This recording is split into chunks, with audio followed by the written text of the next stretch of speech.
अस्सलाम वालेकुम। 44 part B start करते हैं जी। आज हम कुछ उधार बाकी था। टेस्ट 3 आसान था और आई थिंक टेस्ट 3 वाला सवाल या 2 वाला सवाल क्लास के वो पास पेपर में एक एडजस्टमेंट ऐड करके भी हमने कर लिया था। टेस्ट 4 हमारा डिस्कशन वाला रहता था और असेसमेंट। तो पहले मैं असेसमेंट को डिस्कस करूँगा आज। सबसे पहले इसके अंदर मैं आपके साथ IS 38 वाला सवाल डिस्कस करना चाहूँगा। और भाई ये नोट कर लो यहाँ से स्टार्ट में से ही, ठीक है, यहाँ से कि जहाँ पे मैं ये इंसाफ लिमिटेड नाम सिर्फ बदला हुआ है, ठीक है। ये बेसिकली रीसेंट अटैम्प्ट का सवाल है IS 38 का, ठीक है। तो रीसेंट अटैम्प्ट का ये क्वेश्चन है। यहाँ पे जब मैं लिख रहा हूँ रीसेंट अटैम्प्ट, यहाँ से वीडियो कट कर लेनी है या चले स्टार्ट से ही हो जाए। इस क्वेश्चन की रिकॉर्डिंग सरदनान वाले बच्चों को भी देनी है, ठीक है जी। एक्सक्यूज। अच्छा यार, ये ना क्लास के अलावा पूछना था आके मुझसे। आपकी मर्जी है जी। आपको अगर लगता है कि आपने लीज पढ़ लिया है तो उसका सवाल डिस्कस होना है, बैठे रहें। इतना कोई नहीं है, यहाँ पर लीज ही है और IS 38 ही। IS 12 तो है नहीं, पेंडिंग IS 12 भी रहता है ना आपका, तो ये ले लें। अच्छा जी, prepare a note on intangible assets. मैं नोट बना बिल्कुल नहीं रहा, नोट बना हुआ है सोल्यूशन में, ये आपके सामने। वही वाला काम कर लेते हैं जो हमने उस दिन याद है किया था। याद है कुछ एक सवाल किया था ना, ऐसे ही वर्किंग करते गए थे। तो ये रीसेंट अटेम्प्ट का सोल्यूशन है, ये मैं आपके साथ डिस्कस करता चला जाता हूँ।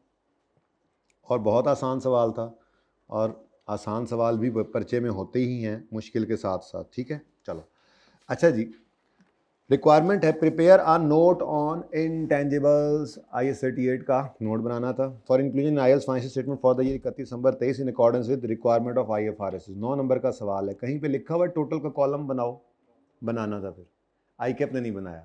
उसकी वजह यह है टोटल बहरहाल हिस्सा है, सोल्यूशन के अंदर बनाना था। हाँ, कंपैरेटिव के बारे में जब तक ना कहे खुद से नहीं बनाते, तो उसको चाहिए था लिख देता total column is not required, या शायद लिखा हो, पता नहीं, मैंने उठाते हुए सवाल ना देखा हो। बहरहाल टोटल का कॉलम बनेगा। अब कैसा रहा था ये सवाल? कितने एसेट्स थे इसके अंदर? दो थे जी, दो थे बेसिकली। एक ये प्रोजेक्ट था, ठीक है जी, development project of a new product alpha, ठीक है, प्रोडक्ट डेवलपमेंट। एक ये इंटेंजिबल, और दूसरा था ये वेबसाइट, ठीक है जी। तो देखते हैं, आप फटाफट करते जाते हैं। टोटल का क्यों बनाना है? वो तो पहले FAR 1 के अंदर तो कहते थे जब तक रिक्वायरमेंट नहीं आएगी। नहीं, जब तक कभी नहीं ऐसा कहा। मैंने ये कहा था कि एक कंपैरेटिव के लिए जब तक रिक्वायरमेंट ना हो नहीं बनाना। टोटल का कॉलम तब तक नहीं छोड़ना जब तक वो रिक्वायरमेंट में खुद ना लिख दे टोटल इज नॉट रिक्वायर्ड। याद रखना, टोटल का कॉलम हमेशा बनाना होता है, ठीक है जी। बिल्कुल बैलेंस शीट के फेस पे हो जा रहा होता है, ठीक है ना। तो मैंने सोल्यूशन में बना दिया वैसे, ठीक है, जो आपको मिलेगा सोल्यूशन हमारे फॉर्मेट के ऊपर।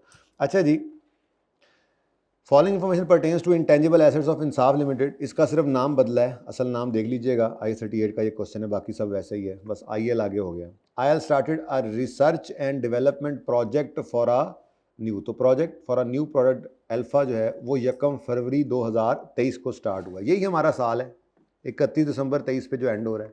हमारे साल के दूसरे महीने के पहले दिन प्रोजेक्ट स्टार्ट किया, up till launch date of 1 दिसंबर।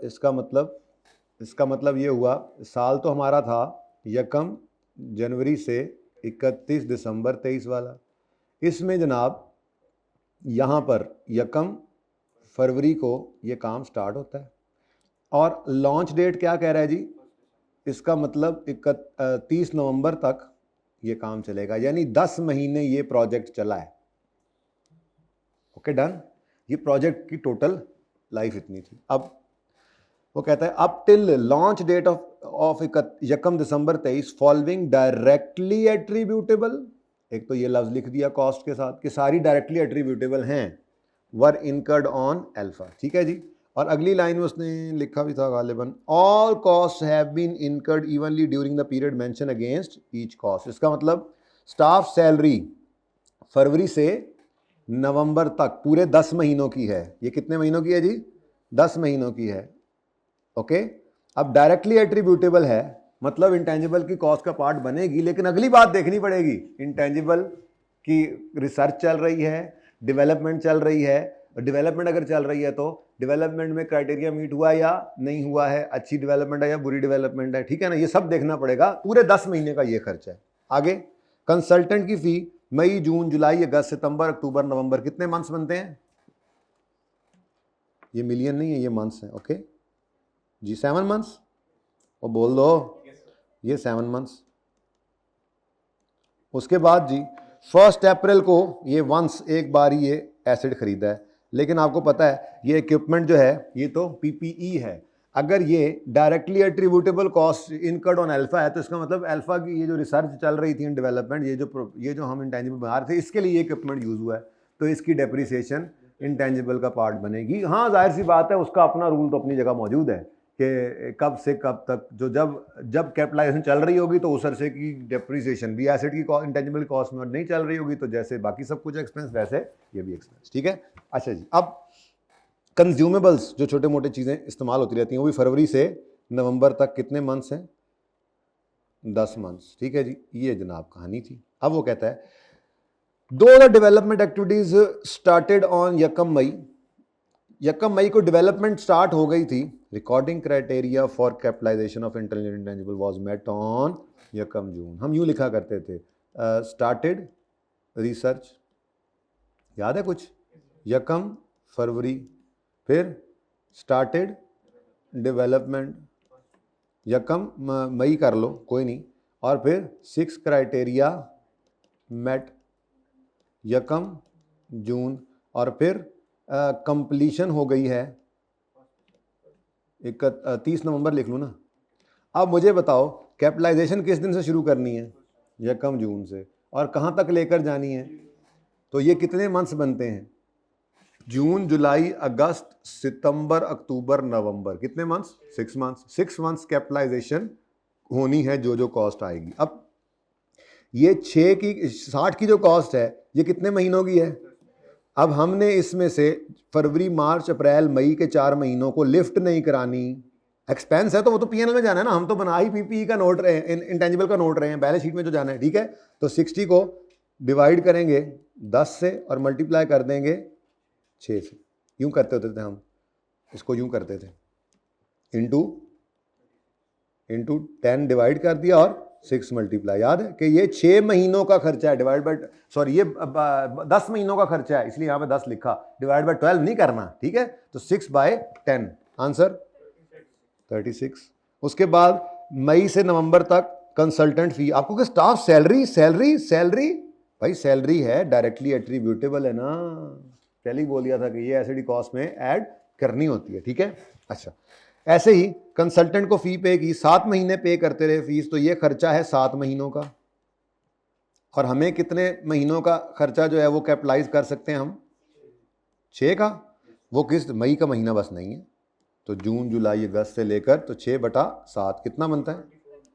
24, ये हो गया। उसके बाद हाँ जी, इक्विपमेंट खरीदा है 1 अप्रैल को, इसकी यूजफुल लाइफ है 5 साल। अब इस साल में 9 महीने इसने डेप्रिशिएट तो होना है, लेकिन हमारी कैपिटलाइजेशन ही कितना अर्सा चल रही है।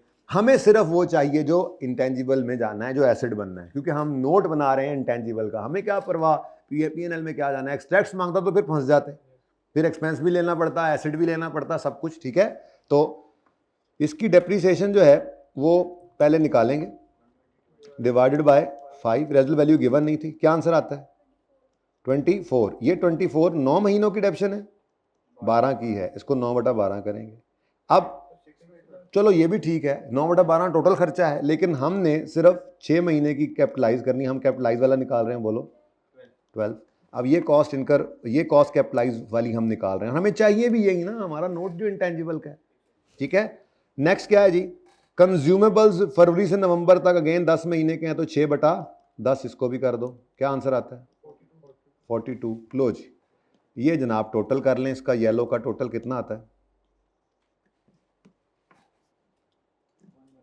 114। ये 114 की कॉस्ट आपने कैपिटलाइज करनी है। प्रोडक्ट डेवलपमेंट एक इंटेंजिबल है, ओपनिंग कोई नहीं था, इसी साल में काम शुरू हुआ, और ये 114 वर्किंग 1 में भी यही हुआ पड़ा, ये देख लो आप। अब इसके नंबर बिखरे पड़े थे, देखो, जिसने ये निकाल लिया सही, ये गलत हुआ तो उसका सिर्फ ये कटेगा, फिर ये सही है तो ये सही है तो उसको 1.5 नंबर मिल गया। फिर ये डेढ़ नंबर यहाँ गलत फिगर को लेकर सही डेप्रीशिएट अमोर्टाइज सही कर दिया तो उसको उसके नंबर मिलेंगे। ऐसे ही पर्चा पास होता है, रुकना नहीं, ठीक है। कोई एक चीज़ गलत हो गई ना, कोई मसला नहीं है, उसकी गलती के नंबर, यहाँ आधा नंबर कट गया, अब इस 114 की बजाय किसी का 112 आ गया, गलत है, ये नंबर कट गया यहाँ पे, अब 112 को सही अमोर्टाइज कर दिया तो उसके नंबर मिलेंगे। सही है ना, रुकना नहीं है, रुकता नहीं है, चलती का नाम गाड़ी है। अच्छा, अब आगे वो कहता है ये वाली line, the useful life of alpha is estimated to be 6 years। अब ये जो 114 आया है इसको डिवाइड करेंगे हम, डिवाइड बाय 6 इनटू किस दिन ये रिकॉर्डिंग क्राइटेरिया मीट हो गया था, सॉरी किस दिन ये लॉन्च हो गया, 1 दिसंबर को, तो सिर्फ एक महीने की अमोर्टाइजेशन कितनी बनती है, 1.5। ये आपके नोट के अंदर अमोर्टाइजेशन में नजर आ जाएगी, 58 है तो 1.6 हो गया राउंड होकर, ठीक है। ये देखो 114/6 नहीं, ये कहाँ गया, यही है 114 डिवाइड बाय 6, ये लाइव से, अच्छा डिवाइड बाय 12 सिर्फ लिखा हुआ वर्किंग में, जरा सिंप्लीफाई करके लिख दिया, बहरहाल इंटू 1/12 लिखते हैं ना, एक महीने की तो डिवाइड बाय 12 भी होता है ना, ठीक है। तो ये 1.6 आ गया, डन जी। इसमें कोई और मसला, ये सारा नोट तो पूरा हो गया। ये देखो ओपनिंग था नहीं, ये आपने निकाला, ये आपने निकाला, और ये बुक वैल्यू है, लाइफ दे दिया आपने, स्ट्रेट लाइन मेथड बता दिया, ये वर्किंग वन इसके साथ आपने जोड़ दी, कोई मसला, this is as simple as this. और ये पर्चे का रीसेंट अटेम्प्ट का सवाल है, तो आपने खुद को एवेल्यूएट किया, आईकेप का रीसेंट अटेम्प्ट का सवाल करके कर लिया, अनसीन था आपके लिए, ठीक है। Next, on 1 July 23 IL launched, इस दिन क्या हो गया, लॉन्च हो गई है website for online sale of its products.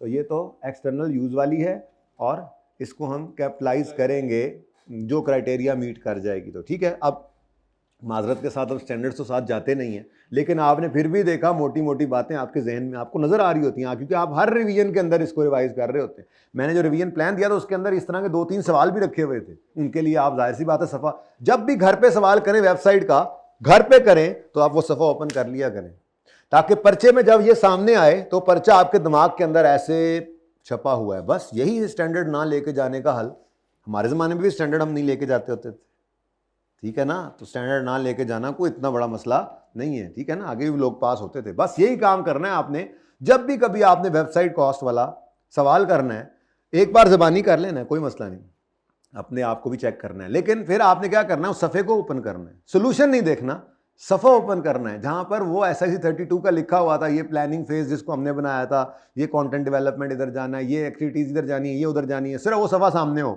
और यहां से देखते जाओ, वहां से देखकर कंफर्म करते जाओ। इसका फायदा ये होगा, अगर आपने पूरे सेशन के अंदर इंक्लूडिंग रिवीजन वेबसाइट के कोई सवाल, टोटल लेट से 20 या 25 सवाल किए, टोटल इतने तो नहीं होते, लेकिन आपने अभी पढ़ते पढ़ते एक बार किए, फिर आपने ये असेसमेंट के लिए एक बार वहाँ से सवाल 2-3 किए, फिर टर्म टेस्ट आएगा, फिर ISAT 8 पड़ेगा तो आप 2-3 सवाल रिवाइज करोगे, फिर जब आप सिलेबस ख़त्म करोगे, मॉक आएगा, उसके अंदर आप इसको रिवाइज करोगे, फिर पेपर से पहले, तो ये को 5-6 रिवीजन जाते जाते सेशन एंड तक होती हैं। तो ये सवाल जो 2-3 हैं, ये सवाल मतलब 2-3 तो नहीं, खैर 5-6 सवाल जो हैं, ये सारे सवाल ही आप अगर करें बार बार तो 15 से 20 बार तो एक सवाल कर लेंगे आप, एक ये वाले सवाल कर लेंगे। अब उसका मतलब ये होगा कि आप 15 से 20 दफ़ा उस सफ़े पे जाएंगे, सवाल नहीं याद करना, उस सफ़े पे जाएंगे जब, तो वो हर बार देखने की वजह से आपके दिमाग के अंदर नक्श हो चुका हुआ है। वैसे आपको याद है, मुझे पता है, आप कह रहे हो यार सर टाइम ज़ाया करा रहे हैं आप, भाई कर लो फिलहाल टाइम ज़ाया, पर्चे के अंदर फिर आपको इससे फ़ायदा हो जाएगा।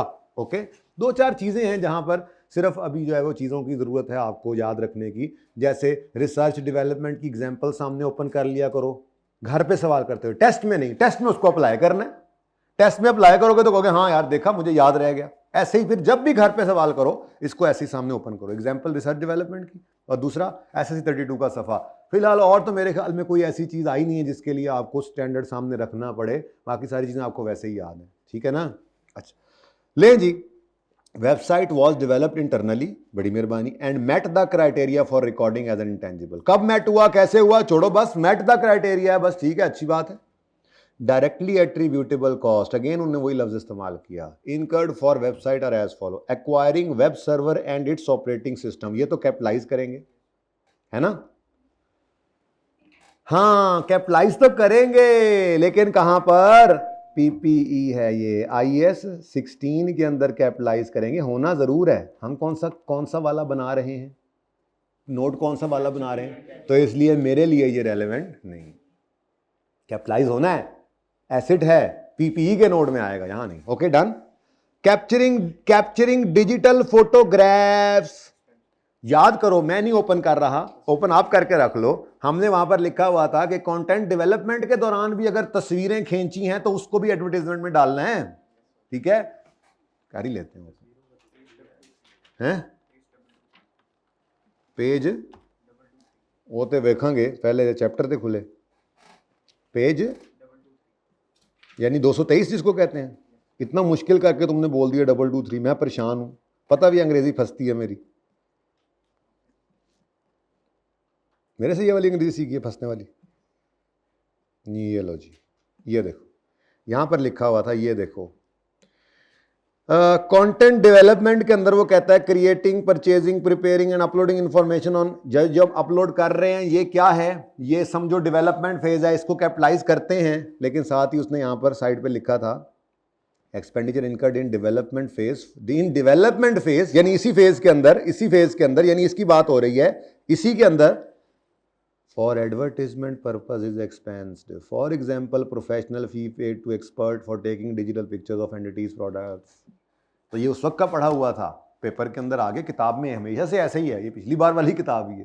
तो किताब को पढ़ने की आदत डालें, पर्चा पास करना है तो, ठीक है। अच्छा जी, चलें वापस आएँ, ये नहीं है जी, ये तो एडवर्टीजमेंट है, एक्सपेंस है, लेकिन हम तो पीपी उसका इंटेंजिबल का नोट बना रहे हैं ना, ठीक है। नेक्स्ट, कंडक्टिंग फिजिबिलिटी, ये मुझे याद पड़ता है सबसे पहले, और सेलेक्टिंग प्रेफरेंस सबसे पहले वाला खाना था, तसल्ली के लिए देख लो, ये देखो फिजिबिलिटी करना और सेलेक्ट करना प्रेफरेंस, ये तो कौन सा था, प्लानिंग फेज जिसको कहते थे, ये भी क्या है। अब ये देखो ना, अपने दिमाग पे जो नहीं करना ना, इसलिए तो कह रहा हूं कि ये तरीका होना चाहिए। जब भी इस तरह का सवाल घर पे बैठे हुए करते आप इसको ओपन करते, मेरे सामने भी तो ये बच्चों आपको पढ़ाते हुए 2-4 बार आया, जिस वजह से दिमाग के अंदर बैठी हुई चीजें। जब आप हर बार इस सफ़े को देखोगे तो दिमाग के अंदर ये आपके नक्श हो जाएगा कि ये वाली फिजिबिलिटी स्टडी जो है सबसे पहले हिस्से में थी, और फिर ये मोटे मोटे वैसे भी जहन के अंदर हैं। स्टिल मैं कहूँगा, आपको सारा याद भी है, पता नहीं आपने याद कर लिया हो शायद, स्टिल मैं कहूँगा कि जब सवाल करें इस सफ़े को सामने रखें ताकि ये सफ़े का नक्शा आपके दिमाग के ऊपर बन जाए, पेपर में आपके लिए आसानी हो जाएगी बेटा, ठीक है। Next, creating uploading new content on website, ये अभी भी पढ़ा के आ रहा हूं, ये जिसको ग्रीन किया था, ये क्या है, डेवलपमेंट फेज है, इसको क्या करना है, कैपिटलाइज करना है। क्राइटेरिया मीट हो तो, वो पहले ही उसने बोल दिया क्राइटेरिया मेट है सबसे ऊपर, ठीक है, तो ये होगा कैपिटलाइज, पहला tick. Developing code and installing on web server, ये भी यही वाला खाता है, दिखाऊंगा अगर कहते हो तो। डेवलपमेंट किधर गया, developing code, installing on web server, as it is उठाकर चीजें लिख रहा होता है। अब जिसने सफा सामने रखा हर बार, और पेपर में जाने से पहले 15-20 बार वो सफा उसके सामने आया सवाल करते हुए, वैसे तो याद उसने किया ही हुआ था, उसके दिमाग में भी नक्श था, आराम से वो टिक करता जा रहा है। ये क्या है जी, कैपिटलाइज। प्रोवाइडिंग एडिशनल डिस्काउंट, यार डिस्काउंट देना कस्टमर को सेलिंग एक्सपेंस होता है। रजिस्टरिंग ऑफ डोमेन नेम्स, जिस पर वेबसाइट बनती है वो रजिस्टर करवाना, ये तो सबसे पहला जरूरी खर्चा था वेबसाइट बनाने का, ये भी डेवलपमेंट फेज है, ये भी कैपिटलाइज होना है। नहीं तो ये देखो, ऑब्टेन करना domain name,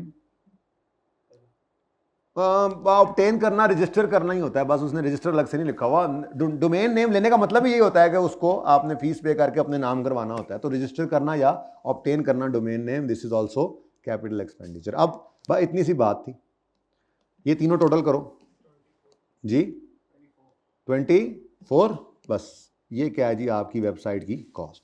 it is estimated that website would be technologically obsolete in 4 साल। हाउएवर आईएल प्लान्स टू इनकर ये और इनकर वो, और पता नहीं 8 साल, और यार प्लान छोड़ो, पैसे भी उसने कहा था वेबसाइट की लाइफ जरा कम ही रखना, बात समझ रहे हो। वो कहता है 4 साल में इसने फारिग हो जाना है वेबसाइट, लेकिन इनका प्लान है कि ये कभी एडिशनल एक्सपेंस इनकर करेंगे और फिर उसकी वजह से इनकॉर्पोरेट हो जाएगी न्यू टेक्नोलॉजी, तो ये मजीद 4 साल और यानी 8 साल चल जाएगी। और भाई जब करेंगे तब की तब देखी जाएगी, फिलहाल तो पता नहीं वहां पे जाके ना करें, फिर हम ऐसे ही 8 साल लेके फिर रहे हो, मुनासिब नहीं है, ठीक है। तो आपने इसको 4 साल के ऊपर अमोर्टाइज करना था, तो ये कॉस्ट आ गई, और उसके बाद इसी की अमोर्टाइजेशन है 24/4 इंटू 6/12। क्या आंसर आता है? ये इतना आसान सवाल सर पेपर में आता है भाई, कसम से आईकेप की वेबसाइट से जाकर डाउनलोड करो सवाल, एक लफ्ज़, सिर्फ एक लफ्ज़ मैंने बदला था, और वो मैंने यहाँ पर क्या नाम था उसका वो बदल के बस इंसाफ लिख दिया। आय से स्टार्ट होता था ताकि मुझे बार बार ना चेंज करना पड़े। अल्लाह जानता है उसके अलावा कोई एक लफ्ज़ भी नहीं चेंज किया, फॉर्मेट भी नहीं चेंज किया। आसान सवाल भी होते हैं और आसान ही होते हैं बल्कि, अगर पढ़ा हुआ हो तो। ठीक है, इसको देख लें ज़रा। ये जी ओपनिंग में कोई नहीं था, ये 24 आया। 24 कैसे आया? ये 3 ऐड हुए हैं, किधर गया? This and this and this. ठीक है, इसके 1.5 नंबर थे। डन। यहाँ पे लिख लेना चाहिए था वैसे 24, चलो आपको मिल जाए आसानी से, लेकिन चलो ना भी लिखा हो तो पता है। उसके बाद ये इसकी अमोर्टाइजेशन 3 कैसे आई है? ये 24/4 इंटू 6/12। ये नोट ख़त्म। टोटल का कॉलम बस बना लेना था आपने। ओके, 9 नंबर कड़क। ठीक है जी, अब टाइम ज़रा कम है, असेसमेंट रोज़ इसी तरह से। अब ये लंबा सवाल समझो हो गया, ये मैं बिल्कुल कर नहीं रहा डिस्कस, ये इतना आसान सवाल था, ये मुझसे आसान बन गया। असल में ना जो सवाल असेसमेंट के लिए रखा हुआ था वो उन्होंने टेस्ट 4 में दे दिया था, ये पेंटोमीमिया वाला, तो ये मैं अभी करवा देता हूँ। ठीक है ना, असल सवाल तो वो था, गलती से वो उधर चला गया, तो फिर इधर मैंने फिर कहा क्या करूँ बच्चों के साथ, तो फिर मैंने ये सवाल दे दिया था। आसान सवाल था, इसमें सिर्फ कैच ये था कि ये जो ऑफिस इक्विपमेंट है ना 24,000 की फेयर वैल्यू वाला, ठीक है, ऑफिस इक्विपमेंट है ना, इक्विपमेंट बोलो, ये बेसिकली लो वैल्यू एसेट था। सर तो आपने तो कहा था कि इसे अपनी मर्जी होती है, जो उनकी मर्जी तरीके से। हाँ, तो आपने रिकग्निशन एग्जाम्पशन ही लेनी थी ना। नहीं, मैंने दोनों पहले नॉर्मल से। नहीं, मैंने ये नहीं कहा यार, ये तो तुम मेरे पे इल्ज़ाम बड़े लगाते हो उस्ताद। मैंने ये कहा था प्रैक्टिकली तो आपकी मर्जी ही होती है, बल्कि ऑर्गेनाइजेशन ये करती हैं क्योंकि उनके पास सिस्टम के अंदर सब कुछ बनना होता है लीज का, तो उन्होंने इसको भी उधर ही फेंकना है, चाहे 1 साल का भी हो। कहते हैं यार हमसे नहीं हर एक की ज़्यादा वर्किंग होती, सुस्ती करते हैं अकाउंटेंट्स, पैट फॉर्मेट बने होते हैं, बस उस पर डाला फिगर को, आगे कर दिया काम। लेकिन आपको मैंने कहा था पेपर के लिए अगर वो लो वैल्यू या शॉर्ट टर्म दे तो वो आपसे ये रिकग्निशन एग्जाम्पशन वाली अकाउंटिंग चाह रहा होगा, इसलिए आपने उसको रिकग्निशन एग्जाम्पशन से करना है। ये मेरे अल्फाज थे, मुझे अच्छी तरह याद है। मैंने उस वक्त करवाया था लैपटॉप वाला सवाल, वो जो एक सवाल जिसके अंदर तीनों लीजेज आई थी लेसी की, पहला दिन था, तब मैंने ये कहा था। तो कोई बात नहीं सर तो सर मेरे ज़हन में नहीं था ना। अच्छा, आपके जहन में नहीं था तो कोई बात नहीं है, आपको इतना लेंथी काम करने का सवाब कम मिलना है। नंबर पता है इसका कितना था? तो वो 1 नंबर आपको मिलेगा सारा काम करने का। ये देखो, ये 1 नंबर आपको मिल जाएगा। उसके अलावा बाकी सब कुछ दूसरी लीज का था, डेप्रिसिएशन राइट ऑफ यूज़ की, finance cost, non current asset PPE. ये पीपीई कहाँ से आ गया? ये सॉरी राइट ऑफ यूज़ है, माजरत भाईजन, लिखा तो मैंने ही है शायद, मुझे माफ़ कर दें। ये क्या है? राइट ऑफ यूज़, ये भाई सही कर लेना ज़रा, ठीक है। ये दूसरा सवाल है, ये अदनान साहब वाले बच्चों के टेस्ट में नहीं था, ओके, उनके टेस्ट में वो मीमी और वो वाला था, ठीक है ना, वो मैं करवाता हूँ डिस्कस। ओके, तो ये सिंपल सवाल है, इसी का ही नोट बना हुआ है। बाकी तो आपको पता है शॉर्ट टर्म के लिए क्या होता है, बस हमने, या लो वैल्यू के लिए हमने डिस्क्लोज करना होता, तो मैंने पीएनएल के अंदर नाम लिख के बता दिया ये रेंट किसका है, लो वैल्यू एसेट का, बस 1 नंबर आपको मिल जाएगा जो कुछ आप करते रहें। बाकी दूसरे को सब सही किया तो उसके नंबर मिलेंगे आपको, बस आपने अपना टाइम ज़ाया किया। तो इस तरह की चीज़ों में टाइम ज़ाया हो जाता है, पर्चे में नंबर उस हिसाब से गिवन होते हैं। यहाँ पर वो बच्चा गड़बड़ करता है जो फिर कहता है मेरे से पेपर पूरा नहीं हुआ, ठीक है ना, तो स्पेसिफिक रहें। अच्छा, अब ऐसा है, इसकी पिक्चर ले लें अगर आपके पास सोल्यूशन नहीं आए तो। वैसे तो आ गए हैं solution. Lease is a lease और not is not a lease, पहले 3 सवाल, 2 सवाल वो हैं, तीसरा थ्योरेटिकल है, चौथा भी थ्योरेटिकल है। सोल्यूशन ग्रुप में शेयर कर दिया गया है, इनको आप एक नज़र देख लें, फिर मैं इंशाल्लाह आपके साथ डिस्कस करूंगा। ये ऐसे सवाल हैं कि रेगुलर क्लास के अंदर भी मैं एक एक करके कर लूँगा। मैं अब जाना चाह रहा हूँ उस सवाल की तरफ जो टेस्ट 4 हमारा था और सर अदनान के असेसमेंट में था, पेंटोमीमी वाला लीज का असल सवाल, तो वो डिस्कस करने में आया हूँ, ठीक है। इसकी पिक्चर ले लें, आ गया हुआ है, अच्छी बात है। जिनके पास नहीं आया उनके लिए पिक्चर है। ये एमसीक्यूज़ की भी ले लें पिक्चर, और ये फिर इंशाल्लाह कल रेगुलर क्लास के अंदर करते जाएंगे, ठीक है जी। यहाँ तक डिस्कशन वैसे मैंने वहाँ पे कर दी थी जहाँ पे ये क्वेश्चन की ख़त्म की थी ना सर के बच्चों की, बल्कि चलने देना, सारा लेक्चर ही जाने दो उनको, ठीक है। तो यहाँ से ये वाला सवाल भी दोनों ने डिस्कशन लेना ही है। ठीक है जी। अब ये पहले 4 सवाल थ्योरेटिकल और ये MCQs 2, ये इंशाल्लाह मैं डिस्कस करूंगा। ये तो चूँकि सर अदनान के बच्चों के साथ कमिटमेंट है मेरी कि रीसेंट अटैम्प्ट सारी की सारी उन्हें सॉल्व करवाऊंगा, तो जो साथ साथ ऐसे होती गई, किसी टेस्ट में आ जाती है, कभी रेगुलर क्लास के अंदर आ जाती है, वो मैं कट करके आपको भेज दिया करूँगा। पहला यही हमने सवाल डिस्कस किया है रीसेंट अटैम्प्ट का, ठीक है ना। अच्छा जी, अब आते हैं अपने अच्छे सवाल की तरफ। थोड़ा टाइम बढ़ जाए तो शायद बढ़ जाए, लेकिन इंशाल्लाह बढ़ेगा नहीं। उसमें यह है कि हम इंशाल्लाह उसमें ना ये कर लेंगे कि एक रूटीन में आ जाएगा ना सवाल, तो फिर हो सकता है मुश्किल नहीं है चीज़ें। एक बार मेरे साथ मिलके पढ़ भी लें सवाल तो आधा हो जाता है, बाकी मैं फिर सॉल्व कर लेता हूँ। चलें, ऑन 1 जुलाई 19। अच्छा, अब देखो ये सवाल में ना सब कुछ ही था। दूसरी बात, ये सवाल में हमने पेंटो कौन था, लेसी था, पता है आपको? कैसे पता लगा होगा आपको? Pento limited leased equipment from Meme limited, ठीक है। तो यहाँ से पता लगा कि पेंटो कौन है, लेसी। तो पहले लेसी के पॉइंट ऑफ व्यू से सवाल करते हैं। और भूल जाओ लेसर भी कोई दुनिया के अंदर चीज़ एग्जिस्ट करती है, तभी सवाल हुआ करते हैं। हमने 2 से 3 सवाल क्लास के अंदर ऐसे किए थे। एक वो लाइफ बॉय वाला था, एक वो फ्रेंच वनीला था, एक इस तरह से और भी था, शायद वो नोना गोन के क्या था, वो भी शायद ऐसा था या नहीं था। बहरहाल 2 से 3 सवाल ऐसे किए हैं कि एक ही सवाल को हमने दोनों के पॉइंट ऑफ व्यू से करना होता था। तो उसमें यही सिखाया था आपको, बल्कि शुरू में तो ऐसे किया था, एक दिन लेसी वाला करते थे और 2 दिन बाद लेसर वाला करते थे। तो उसका तरीका यही है कि आप जब सवाल करो सिर्फ लेसर के पॉइंट ऑफ व्यू से सोचो, और भूल जाओ लेसी नाम की चीज कोई दुनिया में है, और लेसी के पॉइंट ऑफ व्यू से करो तो भूल जाओ लेसर भी कोई होता है, ठीक है ना। तभी आपसे काबू आएगा, वरना काबू नहीं होगा। तो आप पहले रिक्वायरमेंट यही करते हैं, prepare relevant extracts from Pento's statement of profit और loss and statement of financial position 31 March 2020। अब ये येलो हाइलाइटर हम यूज करेंगे इंशाल्लाह इसके लिए, लेसी के लिए। शुरू करें जी काम। Okay, on 1 July 19, year and क्या है, 31 मार्च 20। तो ऐसे कभी हुआ करे ना तो एहतियातन लिख लिया करो। 1 मार्च 20 का मतलब है, आप तरीका क्या होता है ईयर एंड लिखने का पता है? 1 मार्च है ना, मार्च, तो इससे एक महीना आगे करो और एक दिन पीछे कर लो, यानी फर्स्ट, यानी यहां पर क्या लिखो, मार्च में +1 मंथ करो, अप्रैल हो गया, और 31 से पीछे एक दिन आ जाओ, यकम साल सही लिखोगे, वरना साल ना गड़बड़ कर दो। अच्छा चलो पहले लिख भी लेते हो तो गिनती कर लेना, 12 महीने लिखे हैं, 13 महीने तो नहीं लिख दिए साल में, ठीक है ना, हो जाता है कभी कभी। खैर, तो 1 अप्रैल 2019 को साल शुरू हो रहा है हमारा, और 31 मार्च 2020 पर खत्म हो रहा है, ठीक है जी। Okay done.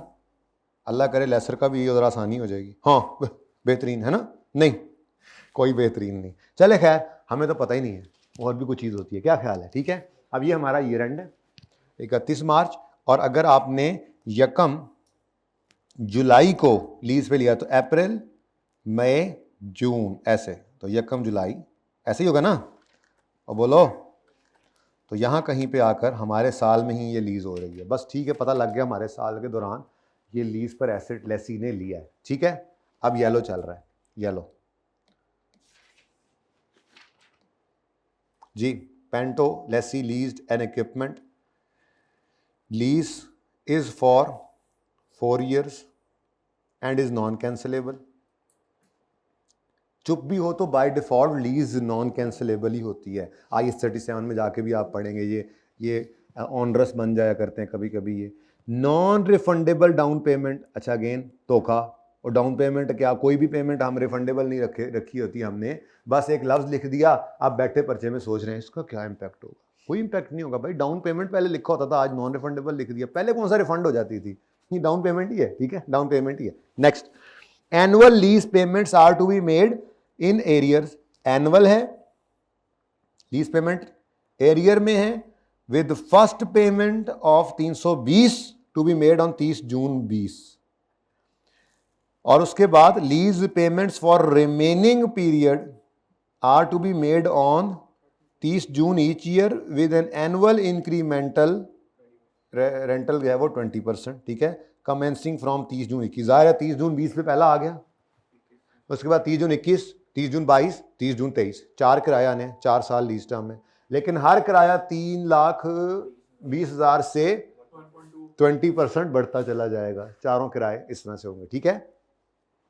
अच्छा, पेमेंट एरियर में लेकिन एडवांस के अंदर भी हमने पेमेंट कर दिया, ठीक हो गया। आगे कहता है मार्केट रेट इज 8%। कभी भी लेसी के सवाल के अंदर मार्केट रेट को हमने लिफ्ट नहीं करानी होती, बल्कि आपस की बात है।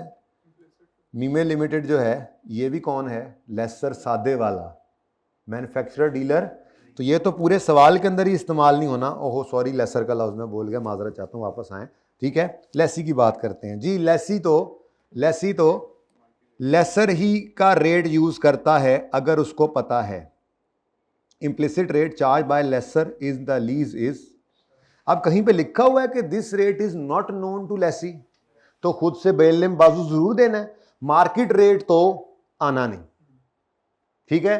हो सकता था कि यहां पर एक लाइन डालता है इम्प्लिसिट रेट लेसर का है 7% which is not known to lessee and incremental borrowing rate of lessee is 10%, फिर 10% लेते, लेकिन उसने क्या बोला, इम्प्लिसिट रेट इज 7%। चुप है तो नॉर्मल अजम्पशन क्या है, this is known to lessee भाई, तो ये धोखे के लिए दिया गया था, इसको धोखे में, इसके धोखे में नहीं आना था, ठीक है।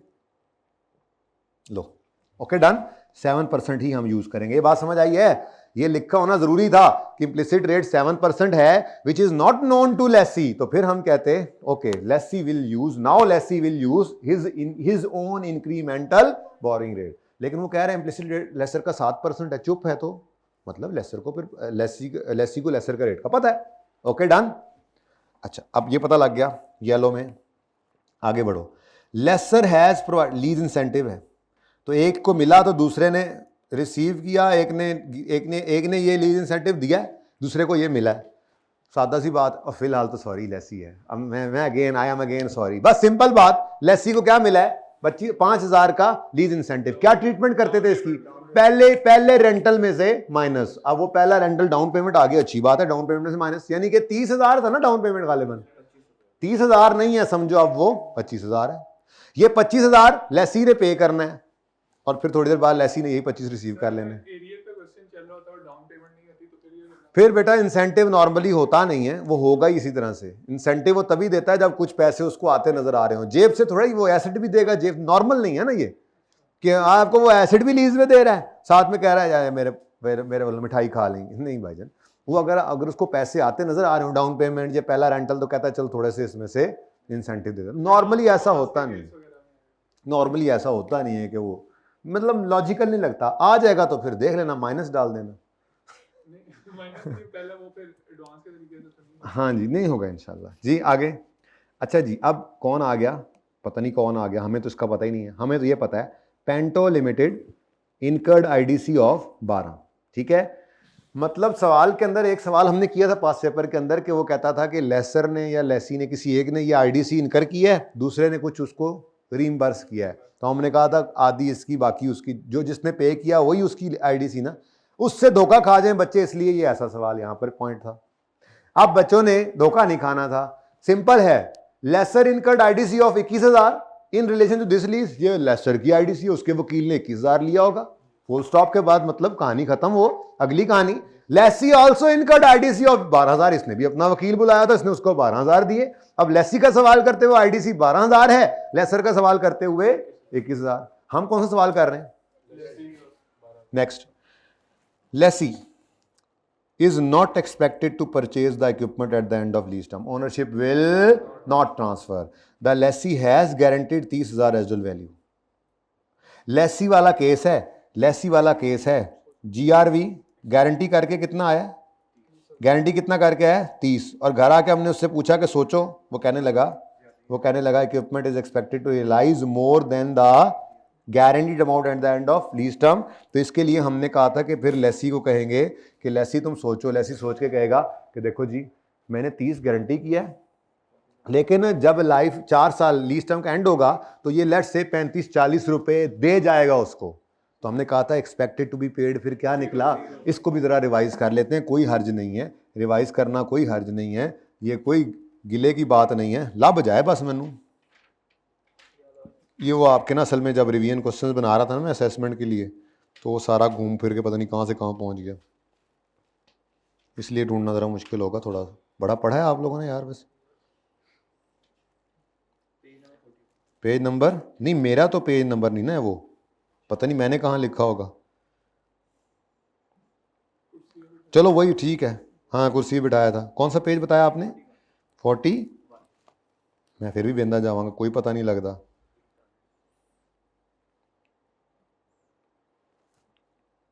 ओके आई थिंक नहीं नहीं नहीं, कुर्सी पे बिठाया था, ठीक है।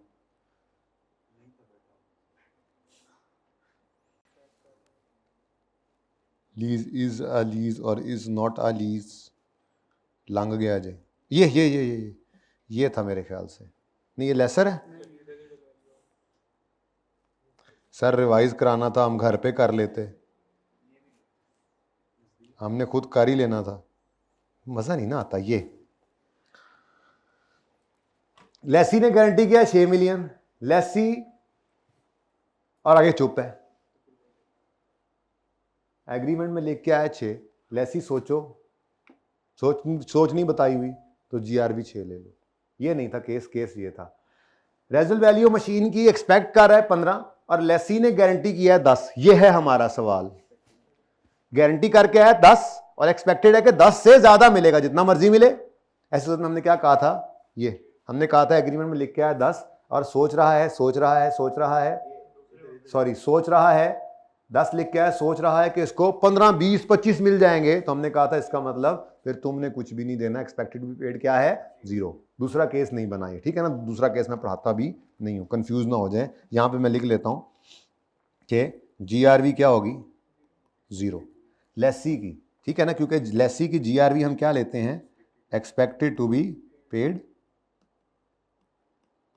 और वो क्या है जी, जब उसको पता है कि ज़्यादा मिल ही जाने हैं तो एक्सपेक्टेड टू बी पेड क्या है 0, ठीक है। लेसी के लिए सिर्फ सवाल सोच रहे हैं और लेसी के केस में यूजीआरवी होती ही नहीं है, सिर्फ होती ही क्या है, या पीओ परचेज ऑप्शन या जीआरवी। पीओ क्यों नहीं है, क्योंकि लाइफ के और लीज टर्म के एंड पे वो उसने वापस कर देना, तो फिर जीआरवी आ सकती थी। और वो भी क्या है, गारंटी तो 30,000 करके आया लेकिन एक्सपेक्टेशन है कि इससे ज़्यादा उसको मिल जाएंगे। तो लेसी का सवाल करते हैं, सिर्फ लेसी को सोच रहे हैं, सिर्फ लेसी को सोच रहे हैं, ऐसे करके जैसे वो बैल के नहीं आसपास ऐसे लगे होते, कोलू वाला बैल जो होता है उसके आसपास, ताकि उसको नजर ना आए, उसको लग रहा है पता नहीं मैं कहां पे पहुंच गया हूं। कोलू का बैल बनना है थोड़ा सवाल करते हो, ठीक है ना। सिर्फ लेसी को देखना है, लेसर पे नजर ना पड़े। ओके चलें आगे, क्योंकि लेसर के सवाल में आपने कहना है ये तो फिर एग्रीमेंट वाली एज इट इज ले लो। अब मैं फिर कह रहा हूं ना पढ़ो, ना सोचो ही ना, लेसर को सोचो ही ना, ठीक है।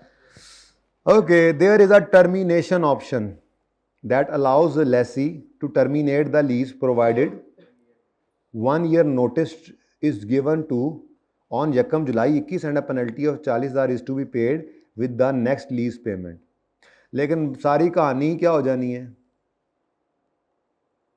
0/0 कि वो ये कह रहा है Pento is not expected to terminate the lease, इसलिए ये सारी लाइन सी पार्ट के लिए करते रहेंगे यार, सी पार्ट को तो आने दो, फिलहाल तो ए पार्ट के लिए टर्मिनेशन पेनल्टी नहीं।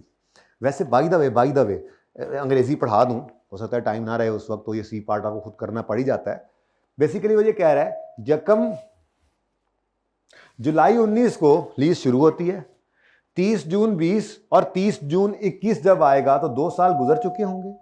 1 ईयर का नोटिस फिर देना पड़ेगा। क्या मतलब, हम उसको यकम, देखो ना, यकम जुलाई 19 के बाद यकम जुलाई 20 1 साल, यकम जुलाई 21 2 साल, 2 साल गुजरेंगे, ऑन यकम जुलाई 21 आएगा, 1 ईयर नोटिस देना पड़ेगा। यानी इस दिन खड़े होकर हम कहेंगे कि यकम जुलाई 22 पे हमने एसेट वापस करना है। इसका मतलब टर्मिनेट कर सकते हैं तीसरे साल के एंड पर। 4 साल की लीज है ना, तो ऑप्शन क्या है, तीसरे साल के एंड पे टर्मिनेशन होगी, लेकिन उस तीसरे साल की टर्मिनेशन का नोटिस देना पड़ेगा दूसरे साल के एंड पे या तीसरे साल के पहले ही दिन, 1 ईयर नोटिस। ये इस तरह से कहानी थी, ठीक है ना। अभी तो जरूरत नहीं है। नॉन कैंसलेबल लीज का मतलब नहीं कैंसिल हो सकती, लेकिन 4 साल नॉर्मल रूटीन में। लेकिन यहां पर उन्होंने कहा अगर कैंसिल करना चाहो, बेटा सारे कॉन्ट्रैक्ट ही नॉन कैंसलेबल होते हैं। आपने जो एग्रीमेंट किया हुआ है अपने मालिक मकान के साथ, आप उसने लिखवाया हुआ 10 साल तक तुम यहां से छोड़ के नहीं जा सकते हो। क्या नहीं छोड़ के जाओगे, जो मर्जी हो जाए, मर जाओगे, बर्बाद हो जाओगे? नहीं, उसमें एक क्लॉज ये भी पड़ी हुई होती है कि बहरहाल दोनों पार्टीज में से कोई भी एक महीने का नोटिस देकर खाली कर भी सकता है, करवा भी सकता है, ठीक है ना। तो ये बहरहाल रखा जाता है। तो है लीज खामोश भी है तो नॉन कैंसिलेबल ही है। बीच में एक ऑप्शन है जिसको वो कह रहे हैं जी नहीं हमने टर्मिनेट करना ही नहीं, करना है तो 1 महीना 1 साल का नोटिस देना है, 2 साल गुजरेंगे फिर तीसरा साल भी गुजारना है आपने, लेकिन उससे पहले आपने टर्मिनेट भी कराना है। तो ये बड़ा फनकारी से लिखा गया जुमला था, ठीक है। अच्छा चलें, बहरहाल हमारे पार्ट ए के लिए तो ये रेलेवेंट ही नहीं है, बल्कि पार्ट ए के लिए कहें तो ये पूरा पॉइंट 8 ही रेलेवेंट नहीं है। क्यों? क्योंकि ये लो पढ़ के देख लो, ठीक है। Not relevant for part A. क्यों जी, क्यों नहीं है रेलेवेंट? क्योंकि टर्मिनेट करना ही नहीं है। एडी कहानी लिख के बाद से निकलिया कि चूहा वही मरिया होया। ओके, सारा पॉइंट साइड पे हो गया, कितना कम हो गया ना काम। Fair value of asset at the start of lease is 1900। Fair value lessee के सवाल के अंदर इग्नोर करते थे, याद है? मैं येलो नहीं लगा रहा इसको।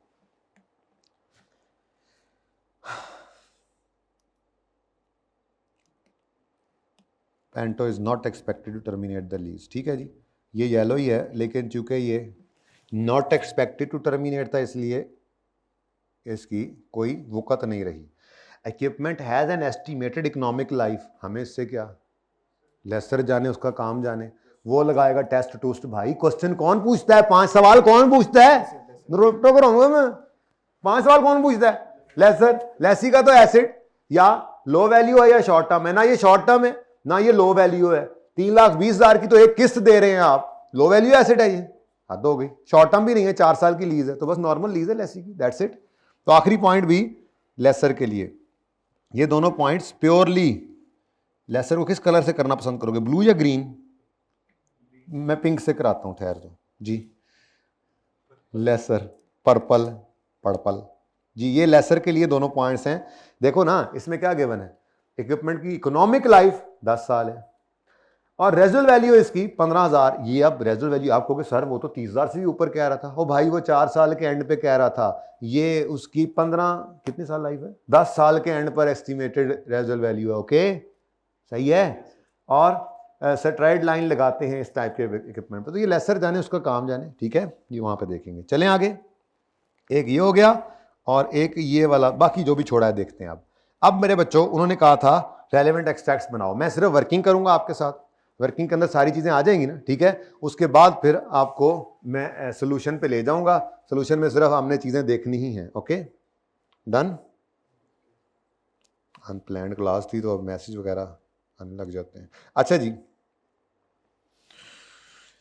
चले शुरू करें जी। वर्किंग 1, अब लेसी है, लेसी तो लीज पेमेंट और फिर present value of lease payment, ठीक है।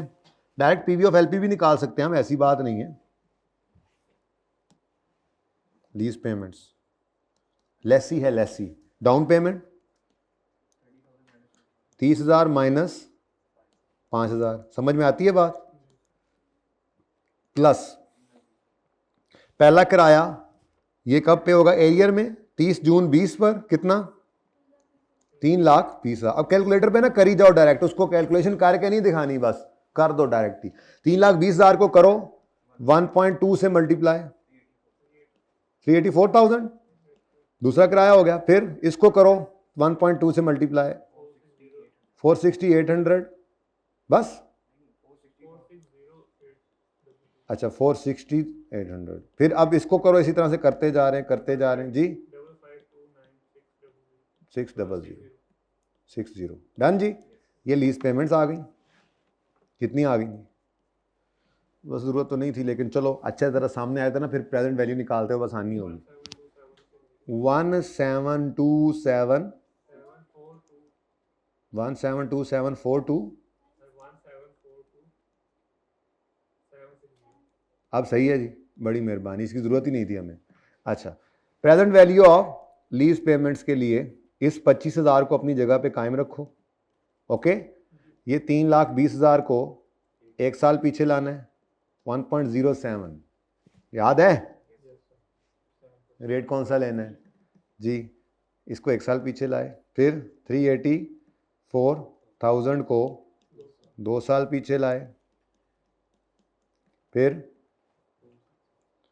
460,800 को 3 साल पीछे लाए, और फिर 552960 को जूम मीटिंग भी है, FAR 2 वालों की ही है आज इत्तेफाक से। जी बोलें,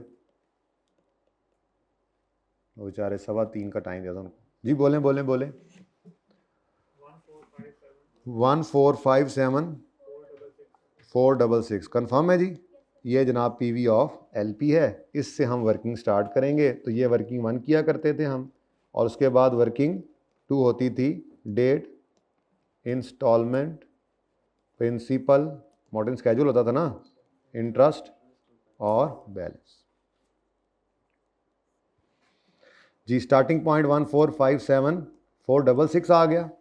कोई नहीं मुझे पता ईयर एंड क्या है, मैं फिलहाल सवाल कर रहा हूं लीज के ईयर एंड के हिसाब से। लीज स्टार्ट हुई थी 1 जुलाई 2019, बड़ी मेहरबानी।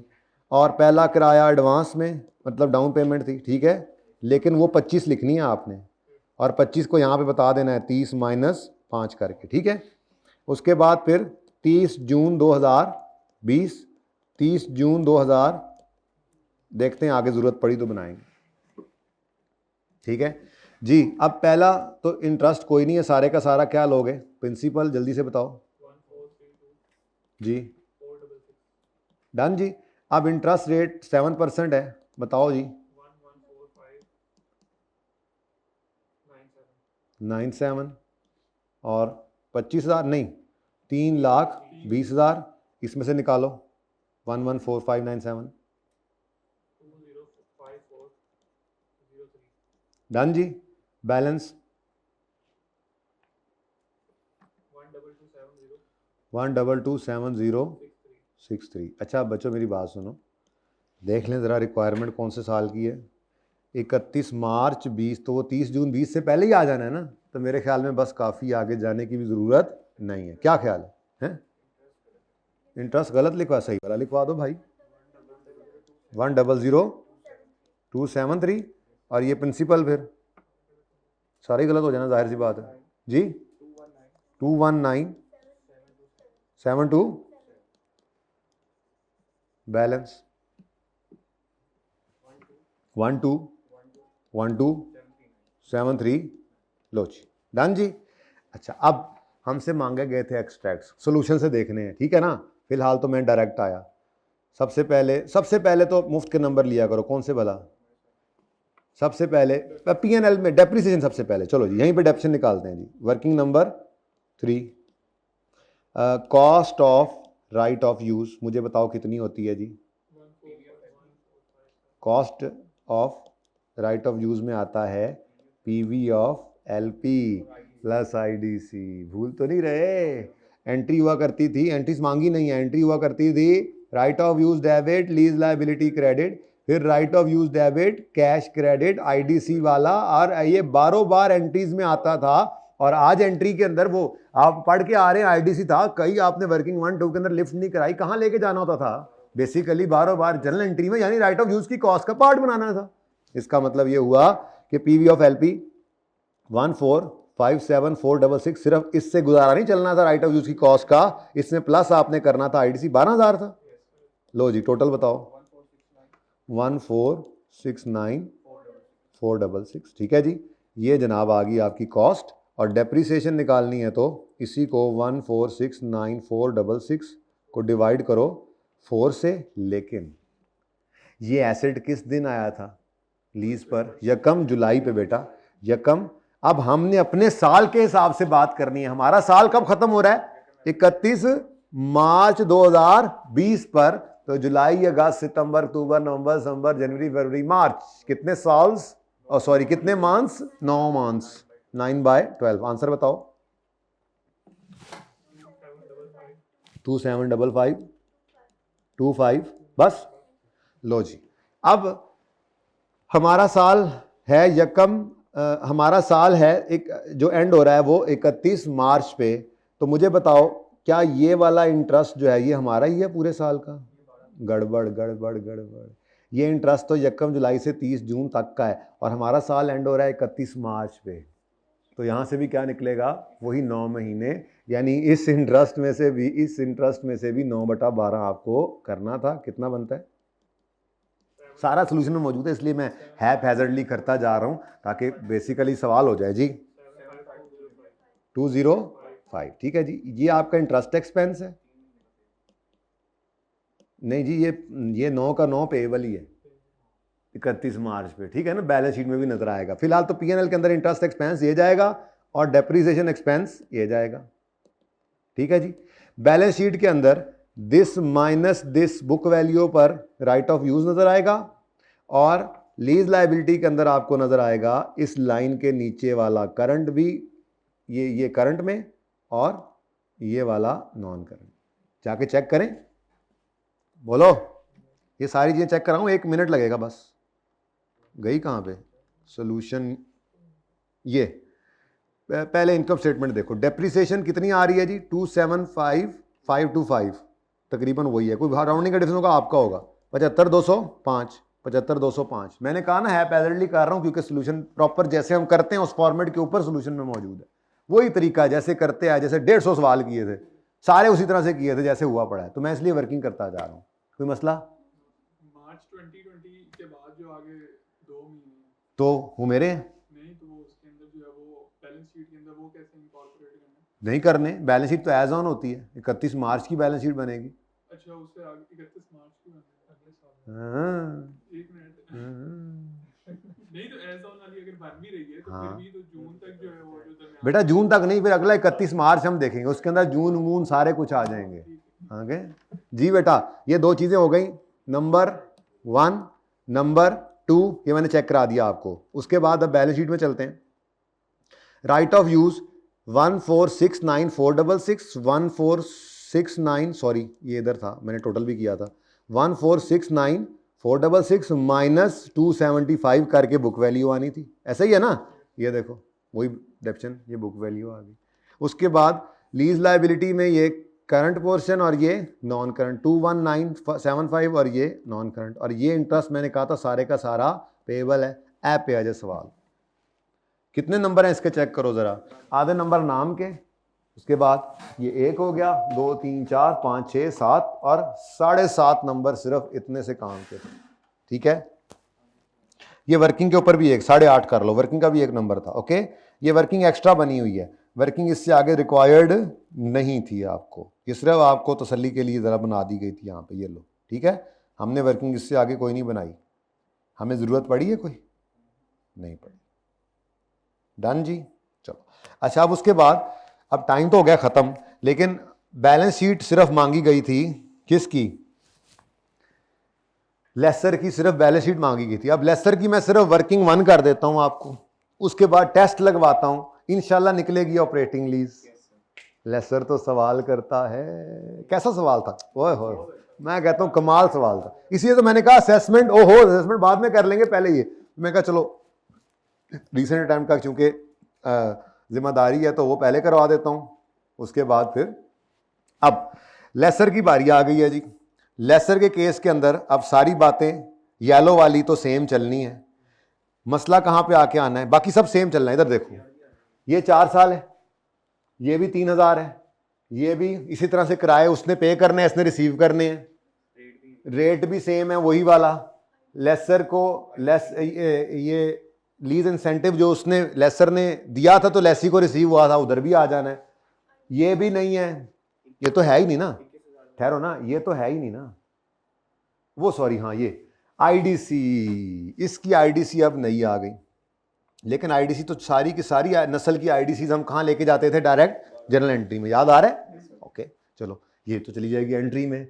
अच्छा, ये एक चीज चेंज हो गई, अब ये 12 नहीं आएगा, अब 21 आएगा। आगे ये पॉइंट तो यो ओ किधर गया?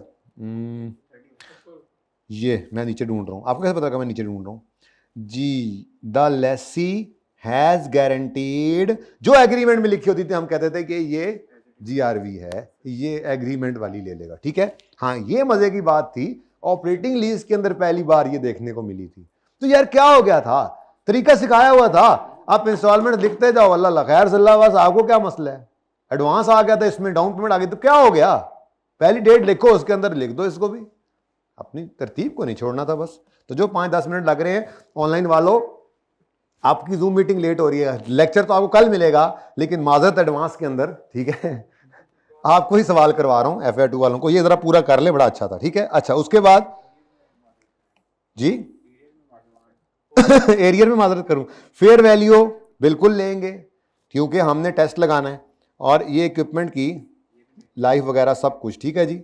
पेंटोप्लाई स्ट्रेट लाइन, तो मीमे वो भी यही करेगा, ऐसी क्या बात है, ठीक है। वैसे यहाँ पे ये पेंटो पता नहीं गलती से नहीं लिखा गया, तो चलो खैर, हमें क्या, जहाँ चुप भी हो तो हम यही वाला मेथड करते हैं, ऐसे ही है। चलो अब शुरू हो जाओ जी। सबसे पहले तो मैं वर्किंग 3 पे पहुँच गया हूँ। अब वर्किंग 3 में मुझे क्या चाहिए, मुझे ग्रॉस इन्वेस्टमेंट निकाल लेनी चाहिए। ग्रॉस इन्वेस्टमेंट होती है डाउन पेमेंट, 25,000 डायरेक्ट लिख दूँ, इजाज़त है। ये 25 कैसे बना है मैं नहीं लिख पाऊंगा, सॉरी, 30 माइनस 5 करके, ठीक है। अच्छा 25,000 जमा, जल्दी लिखवाओ जल्दी, वो पहले ही निकाल लिए आप एक दफ़ा, ये 3,20,000। अच्छा ये ग्रॉस इन्वेस्टमेंट है, आपको भी पता है, नेट इन्वेस्टमेंट डायरेक्ट निकालो, मैं टेस्ट लगाने के लिए निकाल रहा हूँ, रेट चूंकि गिवन है, तो 25,000 प्लस 3,20,000 इंटू, वही क्यों नहीं यूज कर लेते, वही क्यों नहीं यूज कर लेते, वही क्यों नहीं यूज कर लेते, वही क्यों नहीं यूज कर लेते, GRV आना है। तो यहां तक वाला आंसर अगर निकाला हो तो बाकी ऐड भी कर सकते हैं, लेकिन अब ऐसे मिक्स ना हो आपका, इसलिए चलते जाओ। 1.07 रेज़ टू पावर -1 प्लस अगला कितना था 384 into 1.07 raise to power -2 plus 800 into 1.07 raise to power -3 plus 552960 into 1.07 raise to power plus ये लाइफ के एंड पर -4, ये लीज टर्म का एंड आ गया, इस पर GRV 30,000 था, 30,000 ना, इंटू 1.07, ये भी चौथे साल के एंड पे पड़े। बताओ जी क्या आंसर आता है, 148035। अब टेस्ट ना लगा ले, टेस्ट 1, क्या ऑनरशिप ने ट्रांसफर होना है मुफ्त में, क्या पैसे देकर, नहीं, वो PO भी नहीं था। तीसरा सवाल, क्या लीज टर्म यूजफुल लाइफ का, नहीं, आगे जाओ, नहीं। डी, ये क्या PV of LP, PV of LP में तो हाँ GRV आता है, शुक्र है शुक्र है शुक्र है, UGRV होता फिर मसला होता, ठीक है। बहुत डायरेक्ट चल रहा हूं, कहीं मसला हो तो पूछ सकते हो। लीज के ऊपर बहुत टाइम लगा हुआ है, अभी तो हर चीज याद है हमें, इतना तो मैं कर सकता हूं कि मैं इसको लीज पेमेंट कह रहा हूं, इसमें UGRV नहीं है ना, तो नेट इन्वेस्टमेंट लीज पेमेंट बराबर है। तो 1480353 को डिवाइड करें, फेयर वैल्यू 1900 थी, यही थी ना, लो जी इंटू 100 करो, नो जी ये भी नो हो गया, और ये सब नो हो गए, तो this is an operating lease. ये कितने बच्चों ने कर लिया था टेस्ट में जब ये किया था, तो अच्छा हो गया ये सवाल जरा कुछ दिन बाद आया, लीज भूल रही थी जरा, है ना जी। अब लो जी, अगर ऑपरेटिंग लीज है तो फिर आया कमाया घिसाया, बस गल मुक गई। 1 जुलाई 2000, डेट तो वही डालेंगे ना, 1 जुलाई 2019, पहला किराया 30,000 माइनस 5,000 वाला कितना, उसके बाद तरतीब में लिखते जाएं। पहला किराया 30 जून 2020 को 3 लाख, दूसरा किराया 30 जून, अब ये सारे लिखने पड़ेंगे, नहीं सारे तो नहीं खैर, लेकिन टोटल तो करना ही है ना, क्योंकि स्ट्रेट लाइन पे इनकम रिकॉर्ड करनी है जी। नेक्स्ट 30 जून 22, 460800, जरा ध्यान से बताना, 30 जून 23 को 552960। अच्छा अब जी बताओ टोटल कितना आता है, 1772760, डिवाइड करो इसको, रेंटल इनकम 4 से डिवाइड करो, रेंटल इनकम 1772760, ये घर पे करना है आपने, सोल्यूशन आ गया, डिवाइड बाय 4, स्ट्रेट लाइन कितनी इनकम आएगी, 443,190, 443,190 ये कमाया, अब आप क्या करेंगे, आया, कमाया और घिसा, और वो 10 साल के हिसाब से। अब एंट्रीज नहीं करनी थी, इसमें भी बैलेंस शीट चाहिए थी, ठीक है ना। और बैलेंस शीट में लेसर की बैलेंस शीट के अंदर ये पीपीई होगा। नहीं, फिगर नहीं सही, ये सही नहीं है, चलो सही कर दो। ये ओके 171 42760 डन जी। 17 अच्छा 42760 को डिवाइड कर दें 4 से, ये भी बदल जाएगा ना अब 690 डन जी। 690। अब आपको यहाँ पर सिर्फ ये देख लें, आपको इक्विपमेंट नजर आएगा, ठीक है। कॉस्ट के अंदर ये देखो क्या ऐड हो रहा है, लेकिन याद रखने वाली बात क्या है, ये लेसर की ऑपरेटिंग लीज है। इसने 19 लाख का एसेट जो है वो 10 साल पे डेप्रिशिएट करना है, जबकि 21,000 की आईडीसी को सिर्फ 4 साल पे डेप्रिशिएट करना है। ये सारी बातें इसके अंदर थी, क्या करें, सारी बातें थी। अब आपने इसको पूरा कर लेना है, कोई मसला हो तो मुझसे बेशक पूछ लीजिएगा। सी पार्ट बहुत आसान है, उन्होंने ये कहा बताओ ये टर्मिनेशन पेनल्टी एक्सरसाइज कर ले तो क्या होना है, उसकी अंग्रेजी का ही मसला था, वो मैंने आपको बता दिया। ये देखो तीसरे साल का एंड हुआ तो 460 के अंदर 40,000 ऐड हुआ पड़ा, ठीक है। ये तीसरे साल के एंड पे है और चौथे साल फिर कुछ भी नहीं आ रहा, खत्म कहानी, ठीक है ना। तो इसका सिर्फ राइट ऑफ यूज उन्होंने मांगा था, ये बता देंगे आप, इसको पूरा कीजिएगा। स्टिल कोई क्वेश्चन होता है, यू आर मोस्ट वेलकम, कोई मसला नहीं है। इस सवाल में से एक बार गुजरना ही मकसूद था, अब ये कहीं नहीं जाता है, अल्लाह आपके काबू में है, ठीक है जी। जिंदगी रही तो कल होगी मुलाकात नॉर्मल क्लास में। अल्लाह हाफिज़।